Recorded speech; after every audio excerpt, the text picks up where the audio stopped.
Silver line പദ്ധതി അട്ടിമറിക്കാൻ പ്രതിപക്ഷ നേതാവ് വി ഡി സതീശൻ 150 കോടി രൂപ കോഴ വാങ്ങിയെന്ന ആരോപണം വിജിലൻസ് അന്വേഷിക്കണമെന്ന ഹർജി കോടതി തള്ളി. തിരുവനന്തപുരം പ്രത്യേക വിജിലൻസ് കോടതിയാണ് ഹർജി തള്ളിയത്.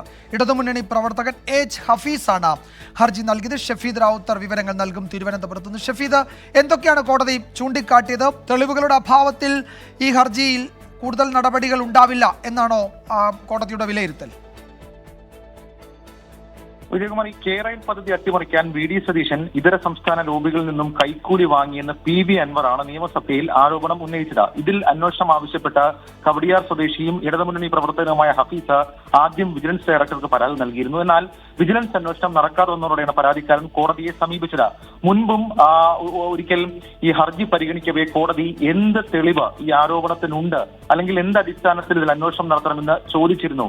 അങ്ങനെ വിശദമായ വാദപ്രതിവാദം ഇതിൽ അന്വേഷണം നടക്കുന്നതുമായി ബന്ധപ്പെട്ട കോടതിയിൽ നടന്നു. ഒടുവിൽ തിരുവനന്തപുരം പ്രത്യേക വിജിലൻസ് കോടതി തെളിവുകളില്ല എന്ന കണ്ടെത്തലിന്റെ അടിസ്ഥാനത്തിലാണ് ഈ ഹർജി ഇപ്പോൾ തള്ളിയിരിക്കുന്നത്.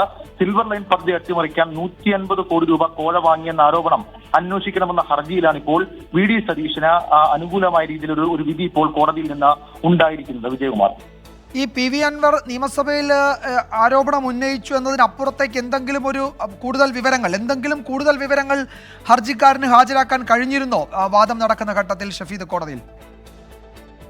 ആരോപണവും നിയമസഭയിലെ രേഖകളും മാത്രമാണ് ഇതിൽ കോടതിയിൽ ഈ ഹർജിക്കാരന് സമർപ്പിക്കാൻ കഴിയുന്നതിനും അപ്പുറത്തേക്ക് ഈ ആരോപണത്തെ അല്ലെങ്കിൽ ഇങ്ങനൊരു ആക്ഷേപത്തെ അടിസ്ഥാനമാക്കുന്ന അതിൽ അന്വേഷണം നടത്തേണ്ട കാര്യമുണ്ട് എന്നുള്ളൊരു ഗൗരവ സ്വഭാവത്തിലുള്ള വിഷയമാണെന്ന് തെളിയിക്കുന്ന ഏതെങ്കിലും തരത്തിലുള്ള രേഖകൾ ഹാജരാക്കാൻ കഴിഞ്ഞിട്ടില്ല. ഏതായാലും ഉത്തരവ് ലഭിച്ചാൽ മാത്രമേ അക്കാര്യത്തിൽ കോടതി ഉന്നയിച്ച വിമർശനമടക്കമുള്ള കാര്യങ്ങളിൽ കൂടുതൽ വിശദാംശങ്ങൾ നമുക്ക് ലഭിക്കുകയുള്ളൂ. വിജയകുമാർ. യെസ്, ഷഫീദ് റാവുത്തറാണ് വിവരങ്ങൾ നൽകിയത്.